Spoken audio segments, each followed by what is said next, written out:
Kirk to Rayborn, report.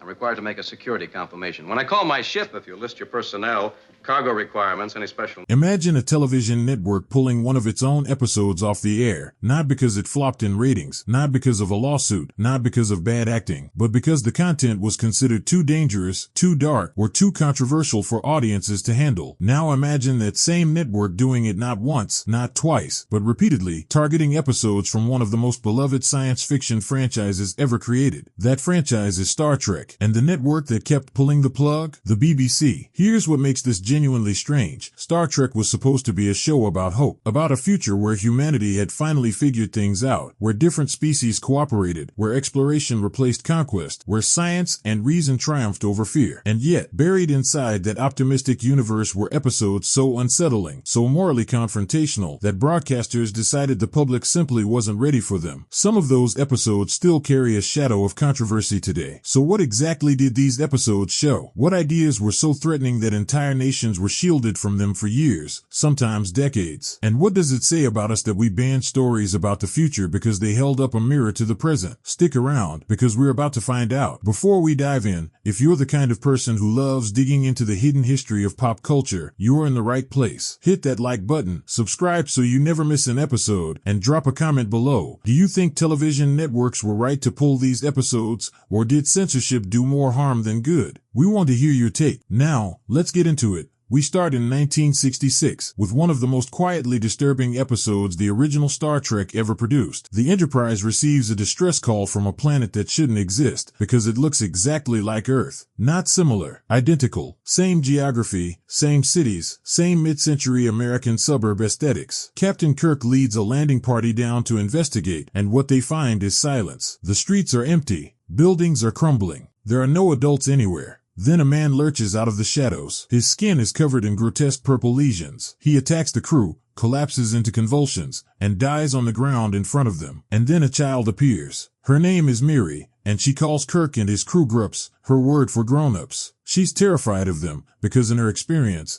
grown-ups go violently insane and die. The children, the onlys, she calls them, are the only survivors. They've been alone for a very long time. What the crew discovers in an abandoned medical laboratory is the kind of plot twist that makes you set down your popcorn. Centuries ago, the planet's scientists attempted to engineer a life extension treatment. They succeeded, in a horrifying way. Children stopped aging almost entirely, 1 month of physical development per century. But adults? The treatment turned lethal for them. It triggered a degenerative plague that destroyed the mind before killing the body. Here's the gut punch. Miri and the other children appear to be ordinary kids, but they're actually over 300 years old. They've been children, alone on a dead planet, for 3 centuries, and they don't fully understand what that means. The situation escalates when the landing party notices those same purple spots forming on their own skin. They're infected, and the clock is ticking. McCoy races to develop a cure, but an older boy named John, jealous, frightened, and deeply suspicious of grown-ups, steals the crew's communicators, cutting off their link to the Enterprise. The children, following his lead, mob Kirk in a scene that's genuinely unsettling. Dozens of feral, centuries-old children swarming a Starfleet captain while he bleeds and tries to reason with them. Kirk eventually gets through to them, not by overpowering them, but by reminding them that the younger children will die without the older ones to protect them. It's a moment of raw human appeal in the middle of chaos. McCoy tests the finished vaccine on himself, one of the more quietly heroic moments in original series history, and it works. So why was this episode banned? The BBC aired it once in 1970. The response was immediate. Viewers complained. The episode was pulled from reruns and left out of rotation for years. The concerns centered on the episode's darkness, children living in civilizational collapse, grotesque physical deterioration shown on screen, and the deeply unsettling implication of 300-year-old children who had essentially been robbed of any real life. For family viewing hours, it was considered simply too grim. What's interesting, though, is that Miri isn't gratuitously violent. The horror is almost entirely psychological. It's an episode about innocence corrupted by forces beyond anyone's control, and maybe that's exactly why it landed so hard. If the first episode was banned for being too dark, the second one was banned for being too ahead of its time. Plato's Stepchildren aired in the United States on November 22, 1968. The story itself involves Kirk and Spock beaming down to a planet inhabited by a society modeled on ancient Greek philosophy, specifically Plato. These beings, called Platonians, have developed powerful telekinetic abilities, and they use those abilities to dominate and humiliate everyone around them, including the Enterprise crew. Kirk and Uhura are forced together repeatedly against their will by their captors, manipulated like puppets in a cruel display of power. And then, in a moment that the show's writers clearly understood was historic, they kiss. It wasn't accidental. It wasn't off-screen. It was deliberate, sustained, and unmistakable, an interracial kiss between a white man and a black woman in primetime American television. Now, the exact claim that this was the first interracial kiss on American TV has some nuance to it. Earlier examples exist in television history, though they're often obscure or contested. What isn't contested is the cultural weight of this moment, and this show, reaching this many viewers at this particular moment in American history. 1968 was the year Martin Luther King Jr. was assassinated. It was the year the country was tearing itself apart over civil rights, Vietnam, and the future of American identity. And there, on a Friday night, Star Trek put two people of different races in an intimate moment on national television. NBC executives were nervous, not about the kiss itself, necessarily,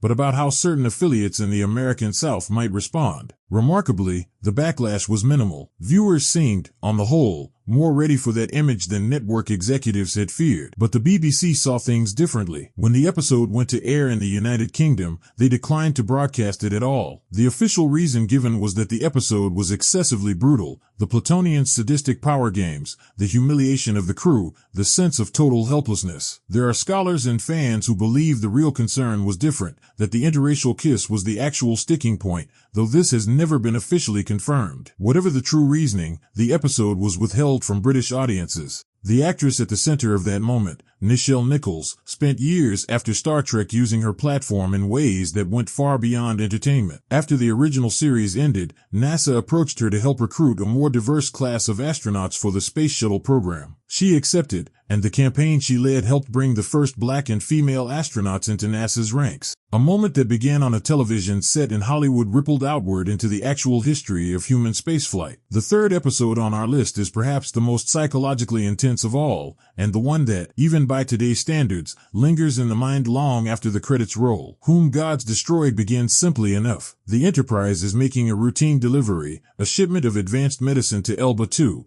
a remote planet that houses the Federation's most dangerous criminally insane prisoners. It should be straightforward. Drop off the supplies, confirm everything is secure, leave. It is not straightforward. When Kirk and Spock beam down, they discover that the inmates have taken over the facility, and the man in charge is someone who should, by all rights, be a hero, Garth of Izar.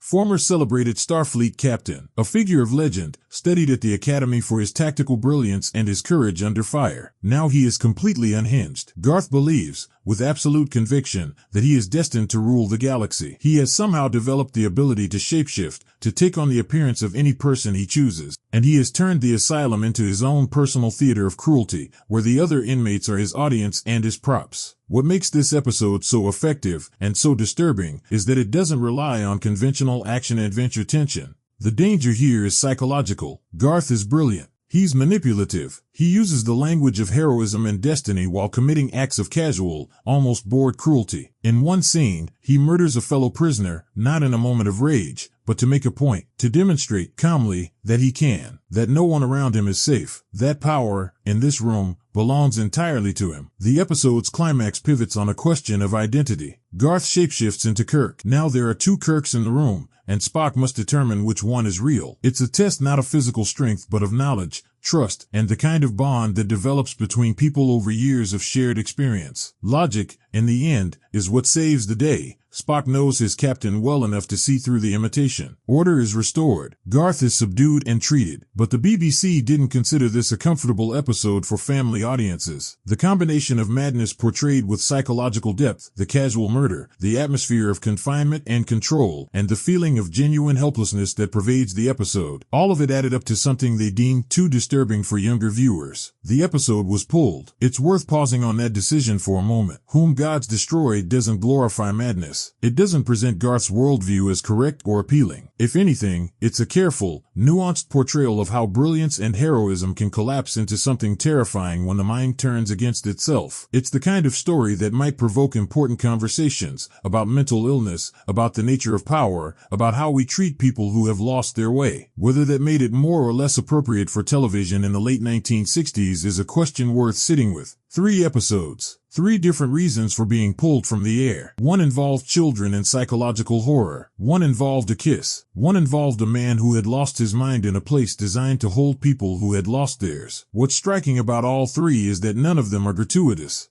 None of them are shock value for its own sake. They are all, in their different ways, attempts to use science fiction to say something real about disease and innocence, about race and power, about the fragility of the human mind. And yet all 3 were considered, by at least some broadcasters, too much for audiences to handle. That raises a question worth taking seriously. When we ban a story, what are we actually protecting? Are we shielding audiences from harm? Or are we protecting ourselves from the discomfort of confronting something true? Star Trek has always believed that the discomfort is worth it. That's why it endures. That's why episodes banned decades ago are still being discussed today, not because they were reckless, but because they were brave. So here's what I want to know from you. Do you think these episodes should have been banned? Was the BBC right to pull them, or did censorship rob audiences of stories they needed to see? Let us know in the comments below. If this kind of deep dive into television history is what you're here for, hit the like button, subscribe, and share this video with someone who loves Star Trek, or someone who's never seen a single episode but might be ready to start. There are more hidden stories from across the franchise that we'll be exploring soon, and you don't want to miss them. Until next time, boldly go.